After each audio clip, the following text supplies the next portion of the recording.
Well, the truck's on the logo, so we finally decided to put the logo on the truck.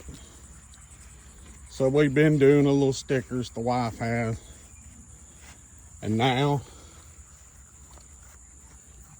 it's on the truck. It's ready. Everybody needs to, yeah, that's my wife's butt, sorry. But everybody needs to come check us out, subscribe.